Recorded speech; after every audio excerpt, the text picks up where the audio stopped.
Good morning children, how are you all? I hope that you are fine. Today let us study about the industries. You know that what are industries? Industries that you know that very well that the primary activities, there are three types of activities, economic activities are there. One is primary activity, the second one is secondary activity, and third one is tertiary activities.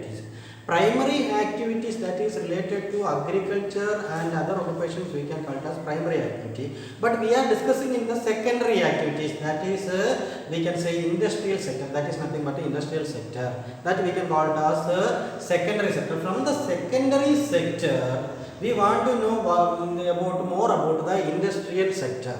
This secondary sector is otherwise called industrial sector. Then what happened in the industries we want to know. The primary goods are there, that we can say that agriculture goods. These agricultural goods that will be transformed in the factories, that will be changed in the factories, that is in industries. Industries are very essential to change the input into output. It means that raw materials that will be changed into the finished products. We need industries. Without industries, we cannot make it as a finished product. For example, bread, food crops and commercial crops are there. All these things that will be manufactured through these industries. Whether it may be cash crops or commercial crops, or it may be food crops. That transfer after the transformation only this become goods, that become a finalized goods, or we can say that output, that we can call it as output. So first one example I will tell so that you will understand it well. Bread is there. How you before bread, that is the finalized good. Before bread that become wheat. This wheat that transform or changes it as bread through industries. Understood? The bread this bread earlier it become the raw materials, wheat. The wheat that transformed it as bread. If you are eating bread, you never think that how this become bread. Then if you think like that, how this bread is formed, where it is formed, that time you can think about industries. So first it become wheat, that is the raw form or raw material. This raw material that will be transformed in the industries and make it as this wheat flour, that make it as bread. So that will be happen in the industries. For example, cotton. This cotton that transformed it as cotton clothes and later on ready-made clothes through the industries, these material cotton balls that transform due to several processes, spinning, weaving, several processes are there. After that several processes, dyeing, so that several processes afterwards it become ready-made clothes. Then it become cloth.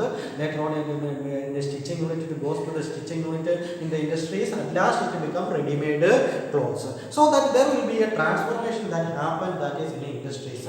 Industries are of two types. Already we discussed about the size of the industries. As per the size of industries, we can divide into two, that is that we can call it as large scale industry and small scale industry. Large scale industries, huge deposit is necessary, that is called huge capital. More capital, huge investment is necessary for running these large scale industries. Heavy automobiles and other things are considered as examples of iron and steel, examples of these large scale industries. The small scale industries are not like that. That need only less deposits is necessary for small scale industries. Even cottage industry is also considered as small scale industries, because handicrafts, handlooms, embroidery, stitching unit, all these can be started with a small investment. That we can call it as a small scale industry. As per the size of the industries, we can divide into two, small scale industry and large scale industry. Next we are discussing about the industries that on the basis of ownership. We can divide this private industries, then public industries, then joint sector industries, public sector industries, then private sector industries, joint sector industries, then cooperative sector is the cooperative sector, joint sector, public sector and private sector. These are on the basis of ownership we can divide like on the basis of size we can divide into large scale industry and small scale industries. On the basis of ownership, private sector, public sector, joint sector, then cooperative sector. These are the on the basis of ownership we can divide it like this. Next we can that on the basis of the products from which products we can divide that we can divide into that we can call it as different names. That we can say that there are different sections are there for the on the basis of this raw materials. We can divide that industry on the basis of raw materials. We can divide the industries as agro based industries. On the basis of raw materials we can divide the industries into agro, that is related to agriculture, or we can say that the industry is mainly focused on animal and plant based products. We can call it as agro based industry, that is agro based industries. Next we can say that is mineral based industry. What are mineral based industries? That is the raw materials that will be minerals. From the minerals, the minerals will be used and make it as many kinds of products that we can call it as mineral based industries. Iron ore is the raw materials for these mineral based industries. In the which industry? Iron steel industries, iron ore is the raw materials. Like that is minerals are used as the raw material for the running this industry, that we can call it as mineral based industries. Next we can say that marine based industries. Marine based industries that from the mainly depend the products from the sea and oceans. The products that we from the seas and oceans we can call it as marine based industries. For example, seafood, fish are examples of marine based industries. Next we can say that the last on the basis of the raw materials we can divide the industries. Last one is forest based industries. What are forest based industries? Forest based industries are the industries that is based on the mainly focusing on the forest products. Which are the forest items we are getting? We are getting that from that bamboos that make it as paper. Then many herbals and medicines that will be used for the pharmaceuticals companies. And that furniture will be made of this from this wood. Wood can be used for making furniture. And that buildings material all for the frame of this work, then making of this board. This board, making of this furniture, desk, bench, board. All these items, these are all made of these furniture items, all made from this wood. The wood can be used. That is also considered as forest based. These are all forest based industries. First, which are on the basis of these raw materials we can divide the industries. First one we can say that is agro based industries, mineral based industries. Then we can say that marine based industries, and forest based industries. First one that is agro based industries, then mineral based industries, then forest based industries, then we can then marine based industries, forest, marine, then mineral based, then agro based industries. These are the four. Depending on the raw materials we can divide the industries into four. The first one is agro based industries, second one is mineral based industries, the next one is marine based industries, and the last one is forest based industries. Next we can on the basis of ownership, that is we can divide into private sector industries, then joint sector industries, then we can say that cooperative sector industries. These are on the basis of ownership we can divide these sectors. Next, the factors affecting in the previous class we discussed about the factors affecting the industries. The first and foremost important things for to run industries, that is raw materials. Raw materials is available, they can start that industry. Then capital is necessary. Without money we cannot start the industry. So capital is main dependent of industry. Main dependent of industry is capital. Next one is market. Find out a market to run that industries. That is very important. To find out the markets, that is important. Then water is an essential factor to run any kind of industries. Water is very essential. Then power. Without power, industry won't work without power. Electricity is very essential. Without electricity, no industry will work. Otherwise, they have to find out alternative power supply, power failure will happen, so all of us will think about alternative. If even though industries use a power supply, it may be hydroelectricity, but they always think about generator or any other alternative source. If any cut off electric problems that happens, hydro electricity, any all of us sudden that think about alternative sources. Okay, and definitely this generator or that other kinds of things will be established in industries.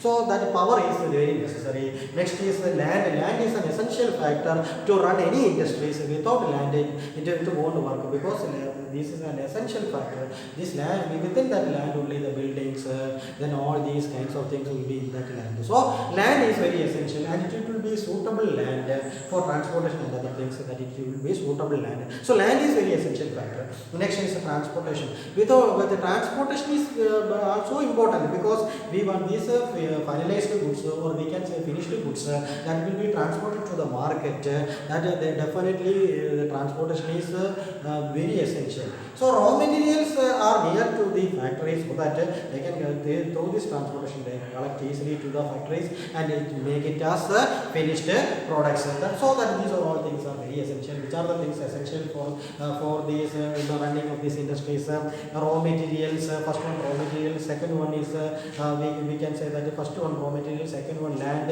Then capital. And then we can say that water. Water is an essential factor. Power is also very essential factor. Then transportation. Then communication. Even communication also. Proper communication. Proper channel of communication is very necessary to find out the orders, to find the quotations, orders, etc. This communication is very essential to sell in the market. Then advertisement of this, that also belongs to this communication. So all these things are very essential to factors affecting the location. For the factors affecting the location of industries, all these things are very essential. Without this factor will not work, or industry will not won't work. Then you know that industrial regions, there are different industrial regions. You know very well that we discussed about Ahmedabad, Jamshedpur, Pittsburgh and other areas of the world. So these are different areas that is industries are located. According to the availability of the transportation and the facilities, all these areas only these factories existed.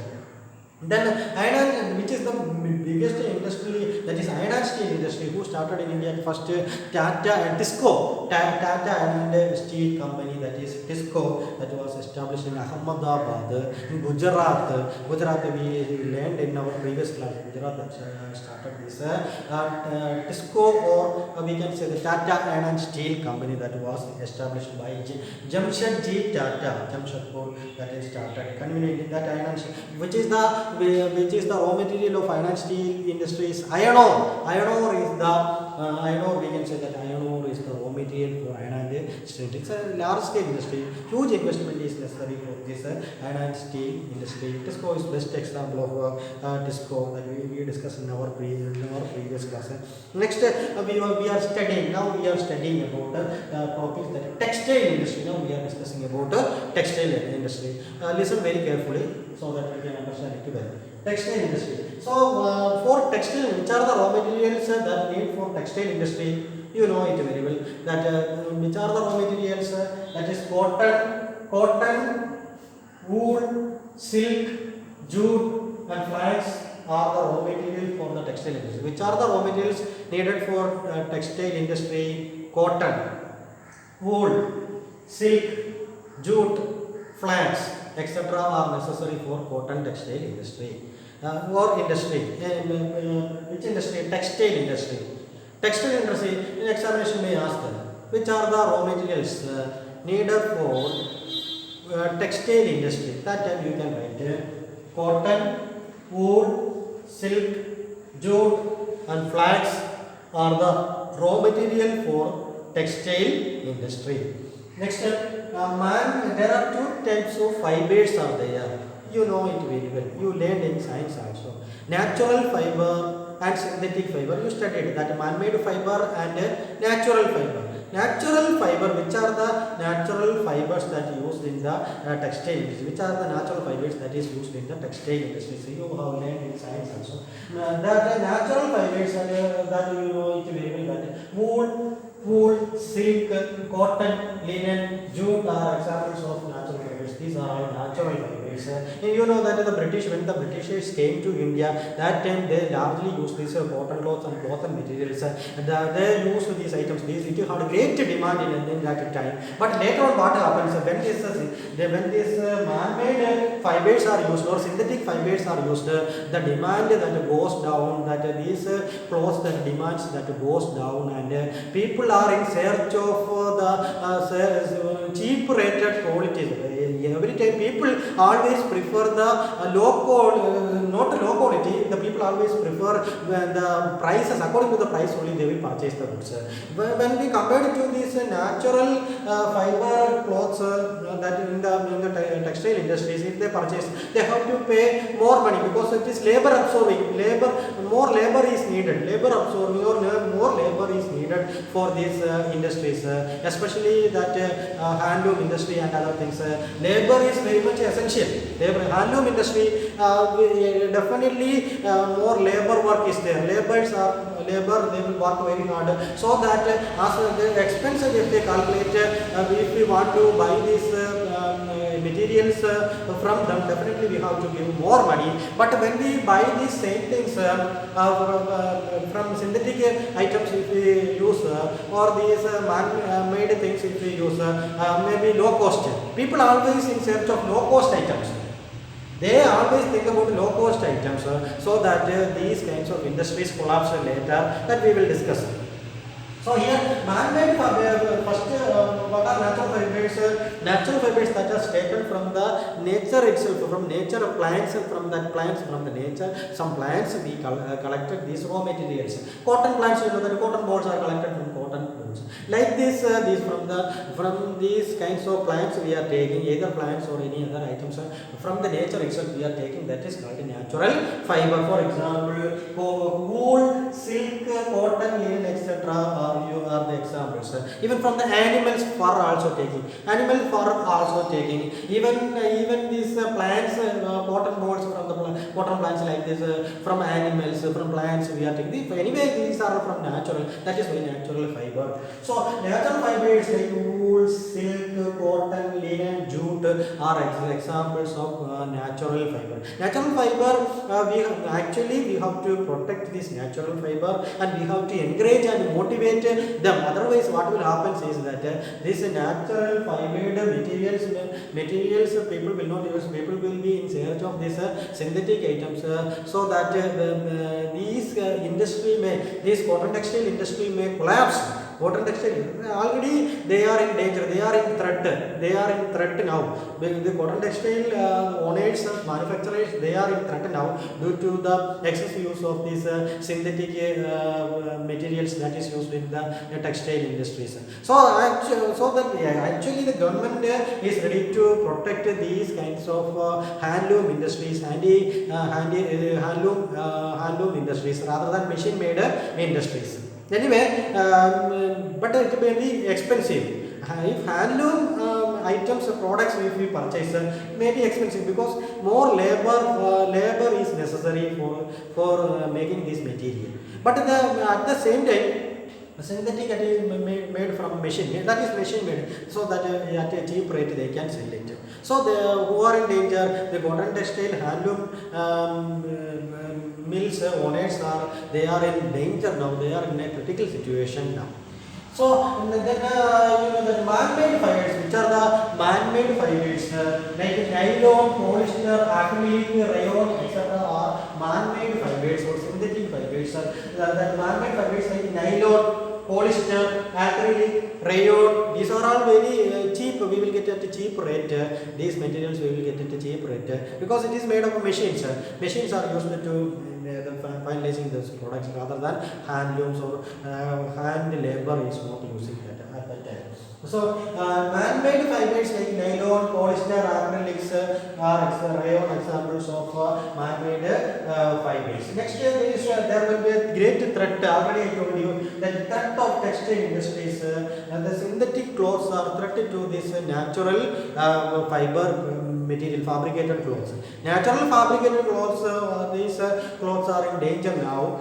They are facing an important threat now due to the excessive use of this synthetic clothes. Due to the use of the excessive use of synthetic clothes, they are going in a great critical stage now. So it's our duty, it's our government duty to protect these workers. Otherwise, these workers, they may lose job, they will be under poverty, they may commit suicide. You know that so many people in cotton textile industries, they committed suicide.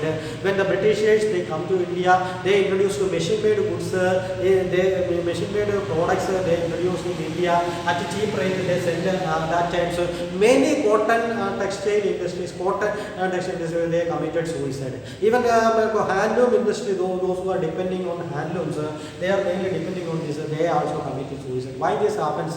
They cannot sell their products at a low amount, or we can say that at a lower price.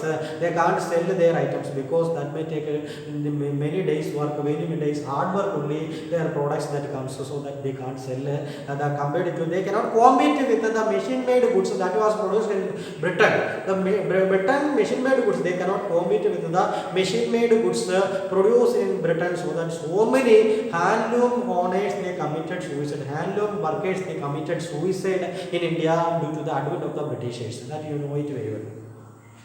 Next we are studying about there are two main cities are there. The textile industry is mainly located in two areas. You know that in India, that is Ahmedabad. Ahmedabad in India, you know that very well, that textile industry mainly located Ahmedabad. Why this Ahmedabad textile industry is located? Because the main reason is that raw materials are available. That you know loamy soil, or that soil is good for that area, soil is good for the cultivation of these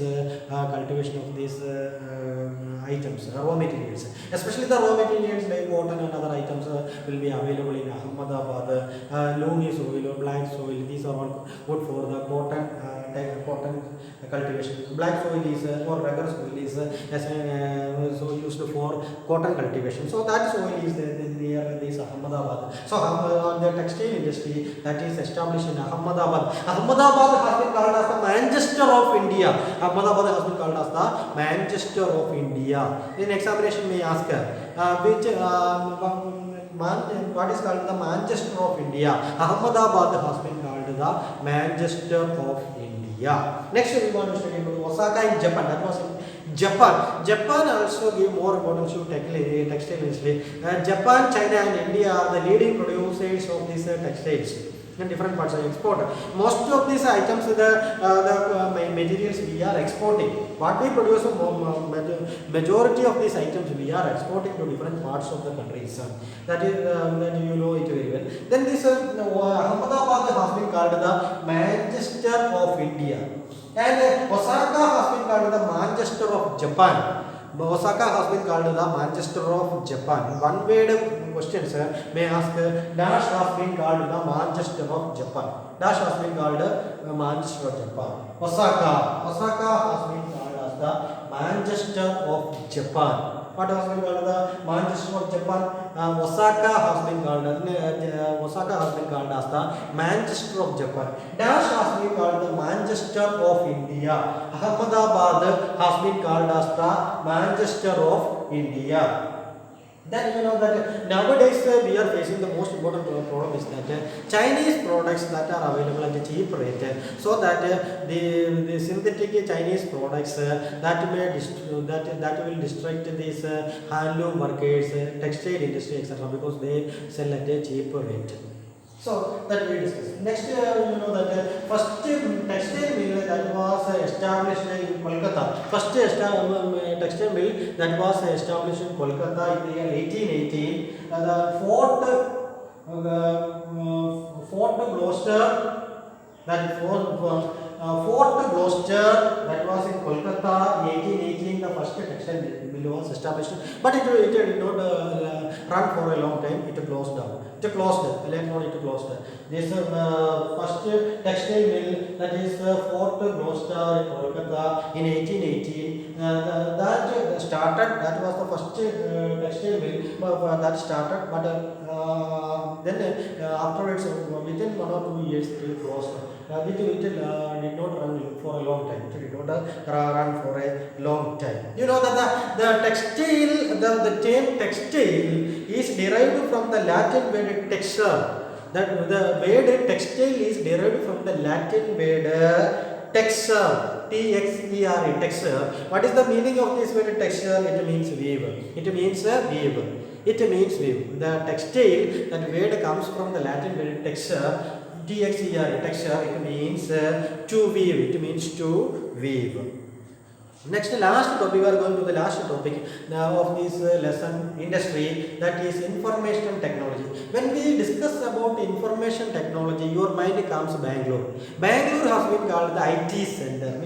Normally we may say that Bangalore, that has been called the IT center. My brother is working in IT center, Bangalore. You may say that. Silicon Valley, you know that in North America is famous for IT industry. But when we discussed about IT industry, your mind comes the Silicon Valley, that was in North America, that was famous IT center, that is Silicon Valley of North America. Silicon Valley of North America. In India, Bangalore is the IT hub. We can say IT center of IT industry, that is in Bangalore. That is where it is located, in Bangalore. That has been called a Silicon Plateau. Bangalore has been called after Silicon Plateau. Bangalore is located in the Deccan Plateaus, from where it gets the name Silicon Plateau. That is why it got the name Silicon Plateau. Bangalore has been called as the Silicon Plateau. Where while hearing the IT industry itself, first our mind comes Silicon Valley in North America.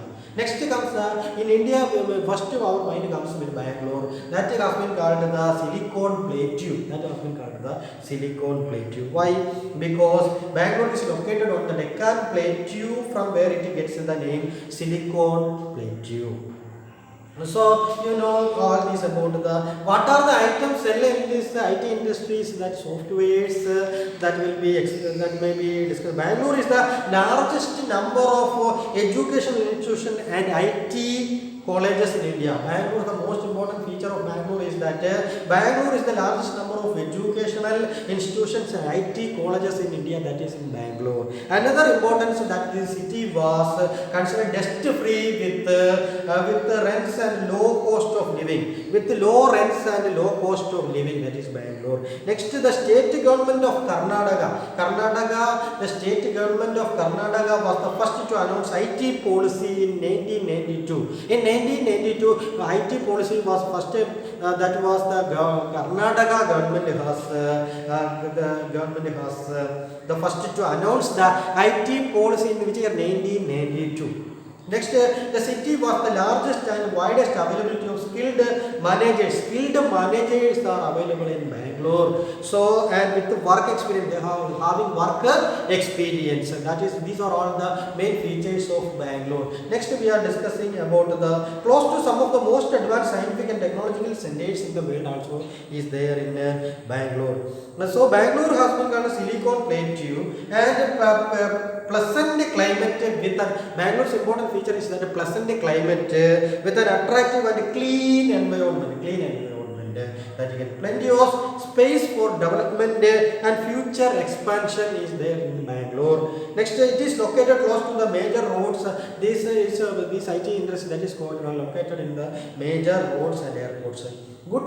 This Bangalore is good access to markets, even good access to markets and skilled workforce. Even some companies in Bangalore that was owned by many countries owned many companies in Bangalore. Many companies in Bangalore that is run by many countries. They are running these companies in India and companies in India. Bangalore that was in Bangalore. Other than this, New Delhi, Hyderabad, Chennai are there. Other cities such as Gurgaon, Pune, Thiruvananthapuram, you know that IT Park, Info Park, another thing, Thiruvananthapuram, Kochi and Chandigarh, even Kochi also, Chandigarh. important centers of the IT industry. Our Bangalore has had a unique advantage. Bangalore, these are the unique advantages of Bangalore. As the city with the highest, as the city with the highest availability of middle and top management talent is there. Middle and top management talent is there in Bangalore.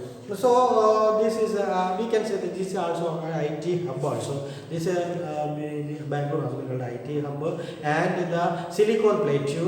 Then Osaka has been called the Manchester of Japan. That has been called the Manchester of Japan. Once again, I want to tell all about these lessons so that we can wind up these sessions. First of all, about the industries. Industries, you know that the raw materials that will be transformed through the industries.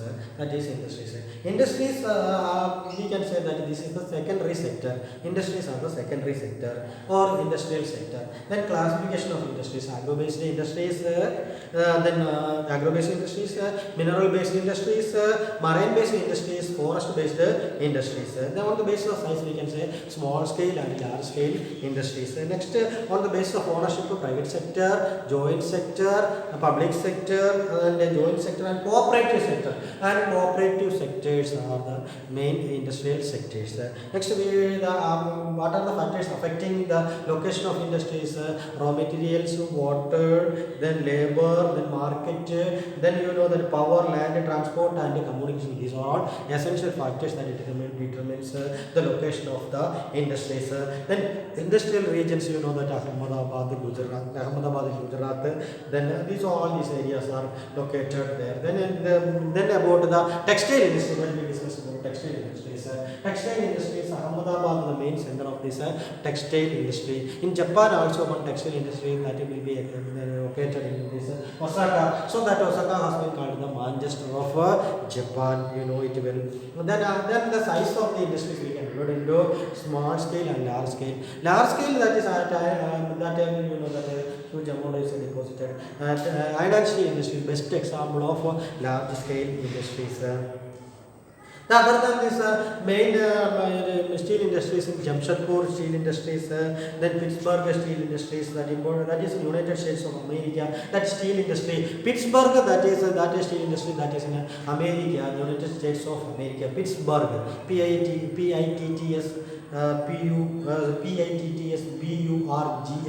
Pittsburgh. Pittsburgh, it's an important steel city of the United States of America. You know that about 1,500 kilometers from Pittsburgh, between the mines and pyramids, one of the world's best routes for shipping or cheaply. That is Pittsburgh. That is the importance of Pittsburgh. So today only few mills are existing in Pittsburgh. So nearby the rivers that is existing. Next we discussed about textile industry, especially the cotton textile industry we discussed. The main raw materials for this textile industries are cotton, wool, silk, jute, flax, etc. are the raw materials of this textile cotton textile industries. Then natural fibers we discussed. Which are the natural fibers? Wool, silk, cotton, linen, jute are examples of natural fibers. Next, man-made fibers. Which are the man-made fibers? Nylon, polyester, acrylic, and rayon are considered as the man-made fibers. Then we are discussing about what are the main threat to these cotton textile industries. That is synthetic clothes are threatened to cotton textile industries because that is natural fiber. That is cotton and other items that we can call it as natural items. But synthetic items that become threatened because machine-made items will come in this. They definitely that become cheap, and these items from the natural products that will be the rate they cannot make it down because more labors are necessary for these, especially in natural fabricated clothes.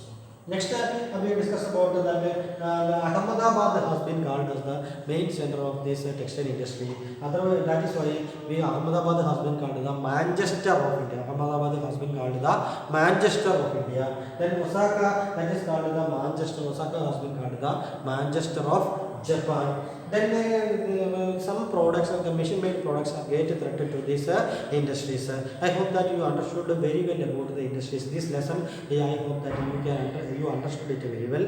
What are industries, which are the different types of industries, and on the size of industries we can divide into two. Then the ownership, we can on the basis of ownership that can be divided. Then the main percentage of industries. Then we discussed about the textile industry and where it is located. All these are all in the importance of these industries. I hope that you learn it well. Okay, children, you go through the textbook and read it very well and study all these things. Then you watch this online class 2-3 times. You watch this online class so that you will understand all these things. You can learn it very well. So I am going to wind up the session, sir. Thank you children.